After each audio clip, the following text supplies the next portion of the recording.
People like to say that knowledge is knowing that a tomato is a fruit. Wisdom is knowing not to put it in a fruit salad. I'm at a spot on the river and lines of wisdom are flowing through my head for one particular reason. We're going to be staring at Wisdom Line for a while, it seems. It's the name of this ship, Wisdom Line. It's not a line of wisdom, it's just a wisdom line. We're here to look at this. This is pretty cool. It's not big. Maybe it's not small, but it is definitely hollow. Yep, definitely hollow. It narrows at the bottom, at the end there, but it is a chunk of a hollow log. Sometimes a line of wisdom can seem about as hollow as that log, because when you think about it, yes, tomatoes technically are fruit. Yes, it doesn't work putting them in a fruit salad. However, if they're a fruit, then that means ketchup is not a vegetable. Ketchup is a fruit, and you put liquid fruit on French fries. And the wisdom just kind of deteriorates after that. But yeah, tomatoes are not apples. They're definitely not oranges, but they are acidic. So further wisdom would be that you don't put ketchup on apple pie. However, someone might just put ketchup on apple pie. 3 wood pallets of the blue color. Maybe they're from Walmart. Down here. 2 over there, 1 right here. This one was not here when I got here. I put it here as a nice working platform. Camera number 2 is over there within distance. 2 rods are right there within distance. We're using the log and the rock method this afternoon. We're directly across from Wisdom Line. It actually says Catagalan Brave up there. They're at anchor, but they've had Port of Services come over. Maybe they're going to be pulling the anchor and disembarking, but for the moment, baits will be out towards that. Oh, nice place to sit, this wood pallet. Kinda heavy for a wood pallet because it's still quite waterlogged, but it's dry enough to take the ass cheeks. Just grabbed the first one I saw. It's a bluegill, nicely colored one. Okay, so we'll put that back on the ice. Grab the scissors. They're my bait scissors, so they don't look pretty. We're going to do a headpiece for the first bait. Put that to the side. And then for the second bait, yeah, we're just gonna do a body without the tail. We could put out the hole, but I want to keep my baits generally small. This is a small bait altogether. I mean, it's a small bluegill, very small, meaning it's probably going to go soft fast, but this is from yesterday, so fairly fresh. We'll go ahead and take just a little bit of that gut pocket off. The younger the bluegill, the faster it's going to go soft, just in general, because the younger the flesh, the more tender it is, right? Softer. So in yesterday's video, when I caught these bait fish, I was in the tackle shop and we were talking about how hook sizes are not universal across companies. So look, these are 6/0, and yesterday I showed you 4/0 by another company, and the biggest reason why I didn't buy them is because they looked like the same size as these. That is pretty much the reason why you'll find me being brand loyal when it comes to hooks. Because if I'm brand loyal and I'm always using 1 or 2 brands, then there's a universality across my hook sizes that I can understand. I never get confused. However, if I have many different brands that I use, there's many different size sizes I have to be familiar with all the time. So these are Gamakatsus. These are 6 octopus hooks. Now, pretty usual leader for me, and you know, pretty much usual standard rig for me is what I mean to say. So because the river's at 7, we're using 4 ounces. It just came up to 7. It's not really on a rise, but there is a lot of strong current right now. Okay, we have 80-pound braid for the main line. We have the bead, of course, a good barrel swivel, and then we're going to use a mono leader because it's stiff. Now when I'm carp fishing, I'm using a braided leader, and when I'm doing that in the river, that can be a big mistake. But because I'm probably fishing something on a hair rig, that's why I'm using a braided leader for that. But it's only a problem related to these. When I'm bringing the bait back, these are going to spin, and because the leader of that carp rig is so soft because it's braid, it'll wrap around this.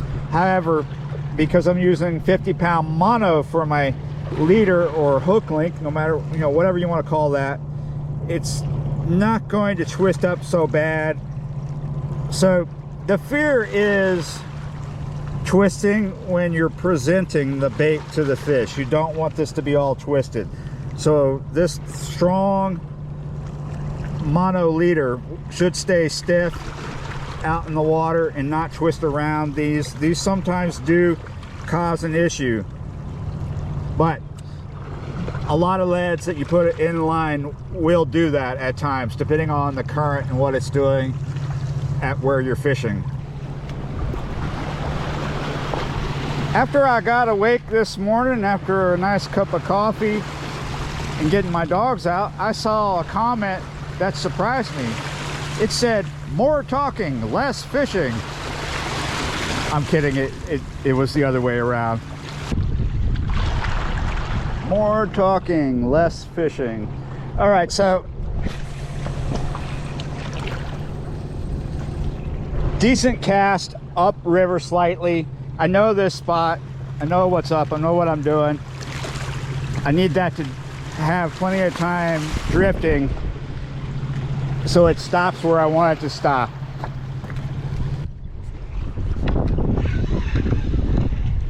If I didn't do that first cast correctly, we would be racing against time, and it feels like we are because it's trucking fast. So we're gonna do the second cast straight from here. It'll end up in deeper water. That is a straight out at line of wisdom line right there. Because it was a straight out cast, it went further than the first one, and it's going to drift sharply down river, but get into a bit deeper water. The reason why I chose to do it with the headpiece is because I usually you end up banging into something really big there, but it can happen with either rod. Wow, this current is so strong that this rod, which is in the stronger of the current, the headpiece, right, has drifted so tight to the right that it looks like right here, let's get up on this log, looks like the line is just right underneath this bit of log coming out of the water. You can see it, yeah, there's a pivot point. It's drifted so tight, it's like probably up against where the transition point is, where it goes from rock to mud. But as we go along this bank, the drop off becomes closer and deeper up against where that transition is. You can kind of guess at it too if you look at the line of ships anchored on a normal day without a strong wind. You'll see as from where up top where the anchorage begins, like you look at that ship, if you were here looking at this with your human eyes, not through the camera, you would see that that ship is really far out from the bank. It's about where the depth is that they need to be in to anchor. It's much further right there, and as we come down the line closer to where we're at fishing, the line where the ship can anchor becomes so close that they're right there. And as we go a little further down, it gets closer. They don't dredge this like every Tuesday or anything, but once in a while it does get dredged, once in a long while. I've never seen them out here doing it at this particular one. Other places, yes, but it's just once in a while, once in a long while. So we are fairly close to deep water, or deeper water, I should say, not the deepest. It's not like we're fishing 80 to 100 feet here, because we're up at a higher level than we were last week. I would say that depth 20 feet is a fair depth. We might be in deeper water.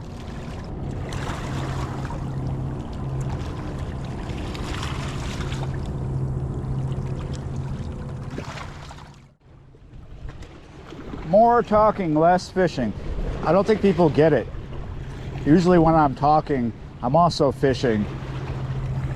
And there's a lot to talk about with fishing, but I think there's a lot of people that watch fishing videos not to learn, but just to be entertained. And I try to be entertaining, but I also want to give you tips and knowledge, how to do things, what my opinion of things are. I want to be informative as well as entertaining. And the river is a big deal, especially where we're at on the river. There's a lot of nuances, a lot going on. It's not just like show up and throw your line out and catch a fish. That can happen for you that way. But if you want to be able to understand what's going on to help you catch more fish or just catch fish in general, there's a lot to learn, and some people are interested in that. So do I like where this placement is of this headpiece? Not necessarily. I see issues happening. I'm going to live with it for a while, however, because experience tells me I might bang into a flathead, because we're up against, I guarantee you my bait has drifted right up against that transition point where it goes from rocks to mud. That's Flathead Town, and that's a fresh bait. A lot of people think that you need a live bait to catch flathead. Not necessarily true. Fresh cut bait will do it. It's been a good while. How long has it been? About 30 minutes or more. Let's see if I can get this back.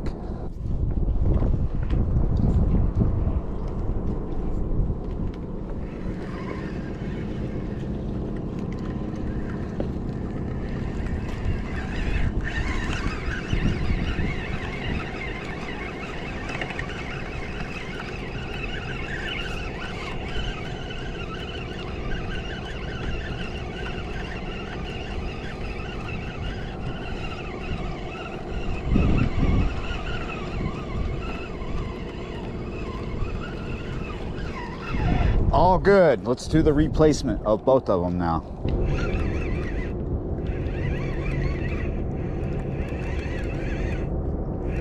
I don't know if there's anything here. I just decided to bring this up to check the bait because it's had a few bites. And I'm hauling something in. It's not fighting though. Oh, I don't know what this is. I think my line was in something. Ah, it's nothing.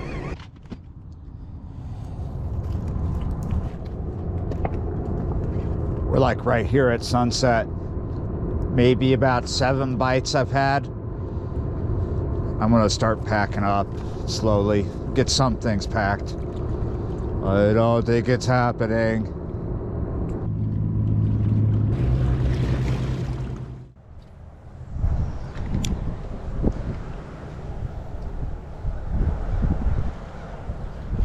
Gotcha. Yeah. Little guy. Ooh, go back. Yes. We're just gonna have to go with more wisdom. When you get knocked down, get back up. Not the world's best day to get back up. If I'm being honest, it's not that bad, except for the fact that today, where I'm at, we have wind speeds over 20, like disgusting, like crazy. So to get back up, to get fresh bait. I'm back here because that was a total skunk fest sitting there on the river. I went through most of my bait. That was a Friday. Today is a Sunday. Yesterday was Saturday. It was my day of rest. When I got to the afternoon, it was raining. So right now, in most of this country, people are experiencing some kind of severe weather. There's a really bad winter storm coming down, Arctic blast, really cold wind in it, right? Causing havoc. But just north of here in like northern Louisiana, Arkansas, going into Mississippi and on eastward, lots of tornadoes. Many of them have happened already. Hope everybody's all right. Right now, it's actually the warmest day it's been all week.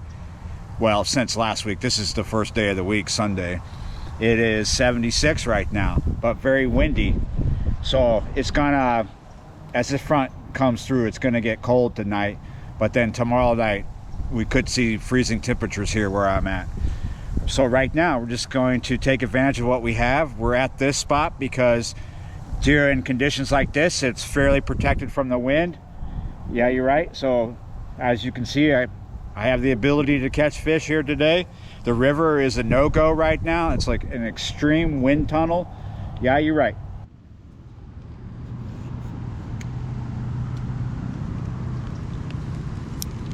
There was actually quite a bit of rain here throughout the night last night. And it was supposed to be rainy all day. That's what I'm throwing. But the rain has come out of the forecast for the moment, so we're all good. We'll just pitch that right out there. The lower I am to the ground, the less effect the wind has on our microphone here.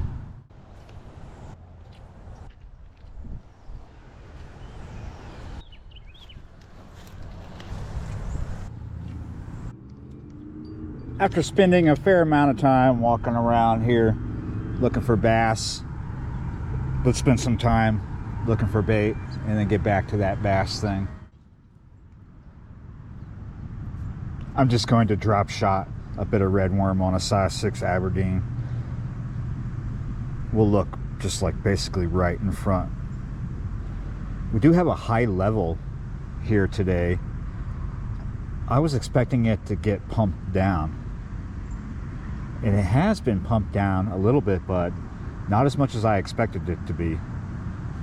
It's possible any second this water starts moving, and possible they're going to start pumping because there is rain coming later. Oh, I see something happening.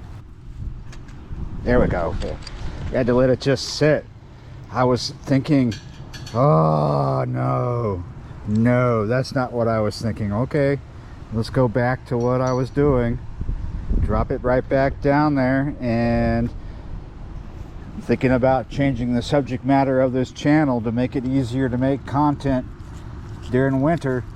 I'm not sure if I should go with Care Bears or My Little Ponies, maybe Tiddlywinks, maybe Checkers, maybe Bottle Tops. I don't know. Maybe coupons, collecting coupons from the 1970s. Yeah, I'm not gonna go with Care Bears or My Little Ponies. Maybe Cabbage Patch Kids, but I have bait that I can go with. We just have to be patient. Not everybody has the virtue of patience, but when you're fishing in winter or any time of the year, it's a good thing to have in the back pocket. Patience.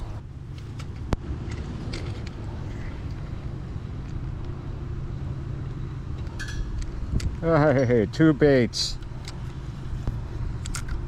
I'm having to just let it sit there, and it takes a minute or two. We're coming up on a time of day where more fish are going to be feeding. We're not quite there yet. Whatever bite there was up top, it stopped.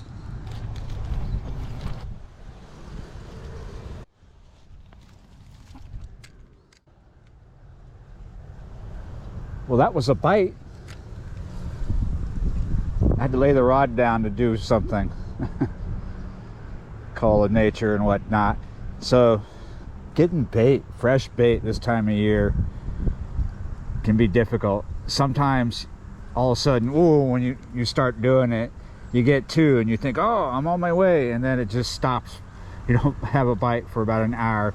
You got to move around to find them. And right here where it goes from concrete to mud, there's plenty of bites for the moment. So even though I haven't caught anything here, I'm gonna continue throwing out that way. We'll see what we get. Sometimes when I come here to this spot to look for bait, I end up with just catching cichlids, big cichlids. Ooh, there we go. Other times I'm catching red ears. This time I have caught a halfway decent bluegill, good bait size one. I don't want them like super small. I had super small ones when I was on the river, and they go soft really fast. So we want kind of a medium to large. We're not gonna be like throwing big baits when we do get to the river. And we're looking tomorrow morning. It's going to be cold. I'll probably just go to a spot where I can have a fire, and we'll see what happens. It might be another skunk fest. It might not. But at the moment, it's not a skunk fest. Even though it's just bait.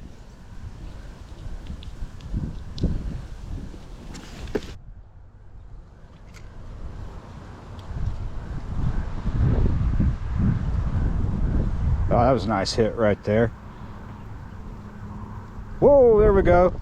Last night, my friend made me aware of something I was unaware of. Apparently, Richard Jean, the fishing machine, has been saying favorable things, nice things about me and my channel. And if you're watching this, Richard, well, thank you. I appreciate that. Yeah, you're right. Another nice bait fish. This did not start out as the world's easiest bait session, but it's definitely working out better than the one I did last week on the 2nd of January. I've already got, well, enough to do something tomorrow. I just don't know what tomorrow's going to bring. I want to get out and go do stuff. Just don't know what exactly the weather is going to be. It might be really windy. I know it's going to be cold. Doesn't look like we're going to be seeing a lot of rain tomorrow. Those chances are really low. So probably be able to do something. Is it going to be in a wind tunnel? Like a wind tunnel inside of a freezer? Maybe. Oh, look at this. Getting bites repeatedly here. Also, last night I became aware that some people are unhappy. Usually when I have a video where I talk about, oh, what's this? Oh, it's your favorite. It's a stickfish. Usually when I put out a video where I say that I don't really read the comments, somebody is unhappy. A lot of times the people that leave comments where they're unhappy are people who always leave negative comments.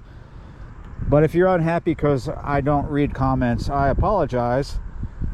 The reason why I don't read comments is mostly because there's a lot of them. I don't have the time. I do reply occasionally. I do see some, but you got to understand, I have several thousand videos. I get several hundred to over 1,000 comments a day at times. Every day there's way too many, and it's just way too time consuming.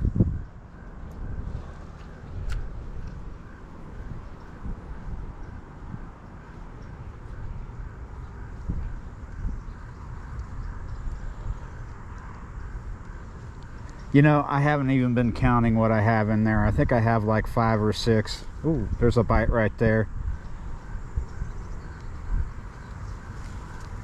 Lots of little things right in here, but I have a good feeling that there's sizable bait fish around.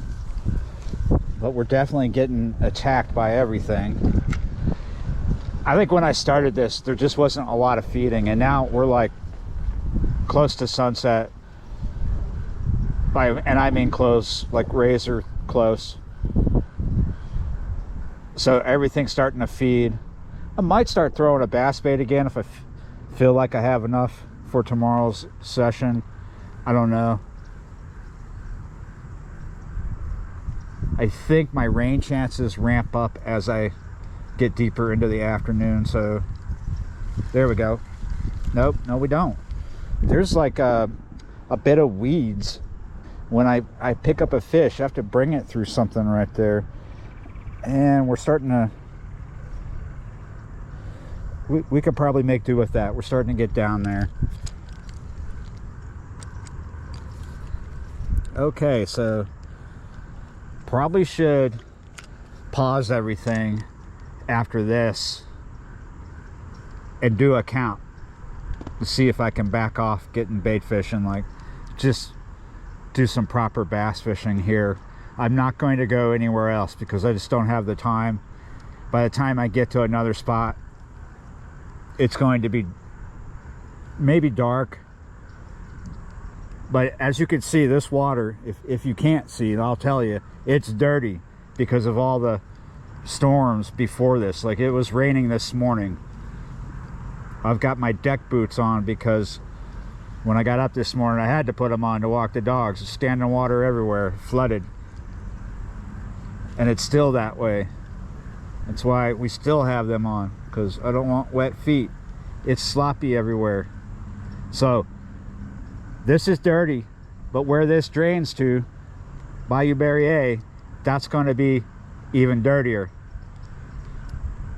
We could still catch fish in dirty water, but probably would be this. So when it goes down to the bass fishing, when we come down to that, if we do, let's go ahead and change the bait and do a count. But anyway, I feel like two things. If I left, it would be darker and suck more.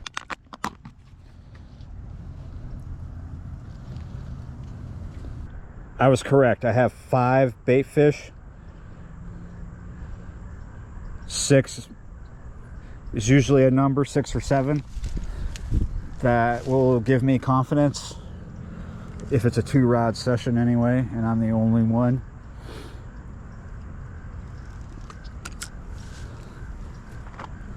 So maybe like 2 more. 7's a nice mystical number.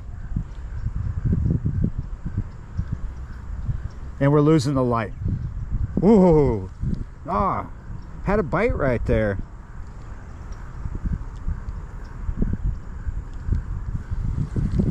We still have bait? Yes.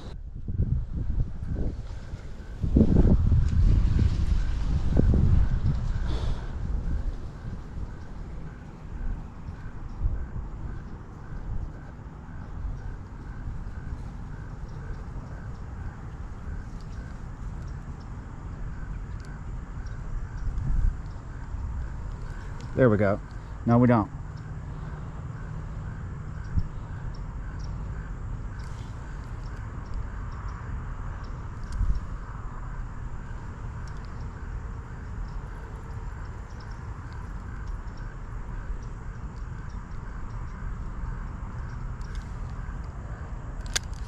Got you that time. Ooh, what do we got? Oh, that's even nicer. That's number 6. That's a lot of bait right there. That is awesome. Sometimes the bigger I'm getting them at this time of year, the less I need.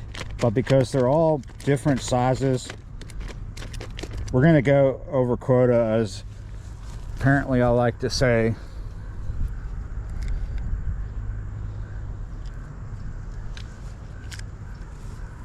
Well, anyway, 7's a good mystical number. If we can get number 7 right away, maybe we'll just chill out with the bass rod. We're getting hits left and right here. Ooh, lots of little things hitting me. If I drop the hook size down, I would be getting them all, but